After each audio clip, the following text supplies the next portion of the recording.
Hello दोस्तों, नमस्कार। Help India में आपका स्वागत है दोस्तों। तो आज हम बात करेंगे दोस्तों कि आर्बिट्रेशन क्या है।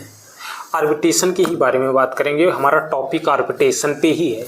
कुछ लोगों का क्या होता है कि आर्बिट्रेशन आ जाता है तो वो घबरा जाते हैं कि यार हमारा आर्बिट्रेशन आ गया है, हम आर्बिट्रेशन में अब मतलब बहुत हरास हो जाते हैं, बहुत परेशान हो जाते हैं।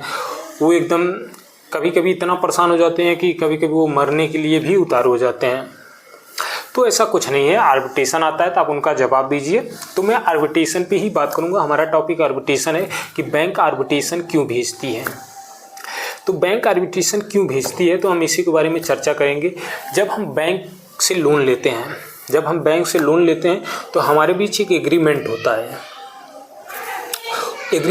है।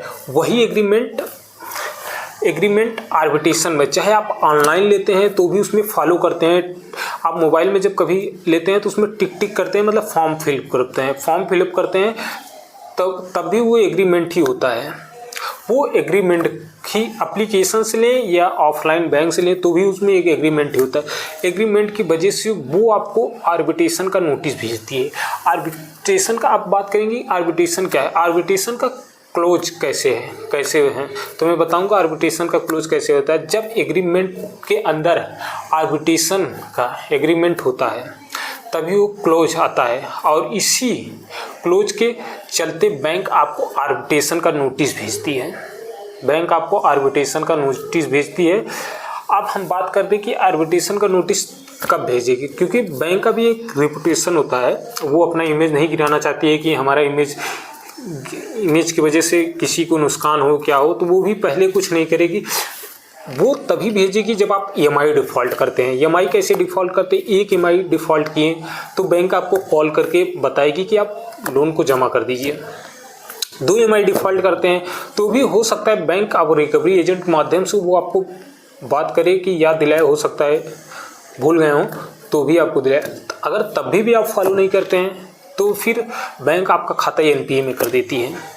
जब आपका खाता एनपीए में चला जाता है तब आप उसके बाद पैसा का जमा करते हैं तो आपका पेनाल्टी जुर्माना में लग जाता है। वो पैसा आपका जुड़ता नहीं है। तो अगर ऐसा कोई भी कंडीशन आता है कि हो सकता है कि किसी के पास पैसे न रहे, लोन लेते वक्त स्थिति सही थी, अब स्थिति नहीं सही है, किसी का पैसा डूब गया, कहीं भी जगह लगा दिए, किसी का शादी ब्याह वगैरह में कहीं भी पैसा डूब गया तो नहीं भर पा रहे हैं, तो आप अगर एनपीए में खाता है तो आप बैंक के पास जाइए। बैंक से आप बात करिए कि सर हमारा एनपीए से हटा के पीए में कर दीजिए। पीए का मतलब होता है परफॉर्मिंग एसिड, सिविल स्कोर आपका सही हो जाएगा। अगर खाता फिर भी एनपीए में ही रहे, बैंक जाने के बाद भी अगर खाता आपका एनपीए में है, नॉन परफॉर्मिंग एसिड, आपका खाता सिविल शो नहीं कर रहा है, तो आपको लोन नहीं भरना है, क्योंकि लोन भरेंगे तो वो पेनाल्टी जुर्माना में चला जाएगा। तो फिर नोटिस आने दीजिए, आप उसका जवाब दीजिए। और आप, क्योंकि बैंक आपको सेटलमेंट तो करना है, बैंक का पैसा है तो देना तो पड़ेगा, सेटलमेंट तो करना पड़ेगा। अब कम में हो जाए, 25-30% में हो जाए वो अलग बात है, लेकिन सेटलमेंट तो करना पड़ेगा। अगर कोई भी नोटिस आती है उसके बीच में, अगर कि अभी पैसा नहीं है, मैं कुछ दिन टरका के दूंगा, तो ऐसा नोटिस आता है तो आप डरना मत, घबराना नहीं है कि हम अभी नहीं दे पा रहे हैं तो हमको ऐसा जेल हो जाएगा, ये ऐसा कुछ नहीं होता है, आपको डरना नहीं है। तो आपको उसके बीच में आप नोटिस आ रहा है तो उसका जवाब दीजिए, कोर्ट से आ रहा है, कहीं से भी आ रहा है तो आप उसका जवाब दीजिए। और एक बात ये भी बता दूं कि रिकवरी एजेंट के माध्यम से, रिकवरी एजेंट आते हैं, आपको धमकाते हैं, आपको हड़काते हैं, आपको कि आज पैसा दीजिए, आज के आज ही दीजिए, अभी दीजिए, तो ऐसा कुछ नहीं है। आप आते हैं तो उनसे सीधे बात करिए प्यार से कि अगर आपके पास आइडेंटिटी कार्ड है, ये नहीं है तो आप उनसे बात ही मत करिए। होम विजिट लेटर है, कुछ भी आप है तो उनसे बात करिए। अगर नहीं है तो आप उनसे बात ही ना करिए। अगर वो आपके साथ फिर भी बदतमीजी करते हैं, आप सही से बोल रहे हैं, वो आपके साथ बदतमीजी करते हैं, आपके घर में गाली गलौज करते हैं या आपके खिलाफ कहीं कुछ भी बोलते हैं, तो आप उनका एक वीडियो बना लीजिए। आप कहीं भी अपने आसपास उनका कंप्लेन कर दीजिए, कंप्लेन कर दीजिए, और साइबर क्राइम में भी कर दीजिए। तो और कुछ लोगों का होता है कि सर फ़ोन आ रहा है कि पुलिस फ़ोन कर रही है, तो ऐसा कुछ नहीं होता है। पुलिस फ़ोन कर रही है, हड़का रही है तो वो बोलो कि हम तैयार हैं, आओ ले जाओ हमको। ऐसा बोलती है कि अभी आ रहे हैं, आपके ऊपर ये हो जाएगा, ये तो डरना नहीं है। घबराना नहीं है आपको कि हमको लोन ले लिए तो हम बहुत बड़ा क्राइम कर दिए हैं, हम अपराध में चले गए हैं, तो ऐसा कुछ नहीं है, ऐसा कुछ नहीं है।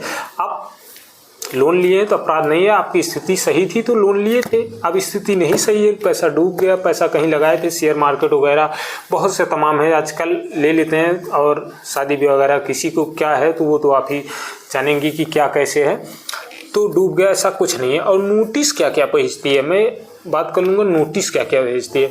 नोटिस आर्बिट्रेशन का होता है, रिकॉल नोटिस होता है, डिमांड नोटिस होता है, ये सब नोटिस हैं। और नोटिस आती है तो आप उसको जवाब दीजिए। और हम बात करते हैं केस कब होता है, जब जैसे सिक्योर लोन है, अनसिक्योर लोन, सिक्योर लोन है तो उसमें चेक वगैरह तो कुछ भी दिए होंगे तो वो मतलब एग्रीमेंट होता है।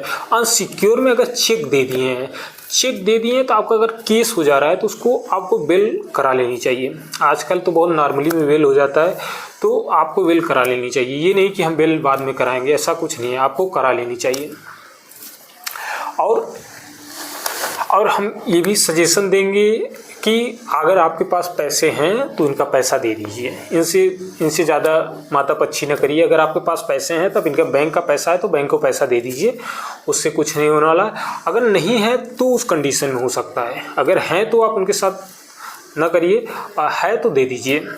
और कोई भी रिकवरी एजेंट आता है आप उनसे प्यार से बात करिए, अगर वो नहीं मानते हैं तो आप उनका एक वीडियो बनाइए, वीडियो बना के आप कहीं भी कंप्लेन कर सकते हैं। तो दोस्तों हमारा टॉपिक आर्बिट्रेशन पर, मैंने आर्बिट्रेशन बता दिया कि किस लिए आता है। आर्बिट्रेशन जब वो एग्रीमेंट होता है लोन लेते वक्त तभी वो आर्बिट्रेशन, इसी वजह से आर्बिट्रेशन बैंक भेजती है। और कोई भी नोटिस आता है तो आप उसका किसी भी वकील से या कहीं भी मिल के आप उससे बात करके नोटिस का जवाब बनवा के आप दे सकते हैं।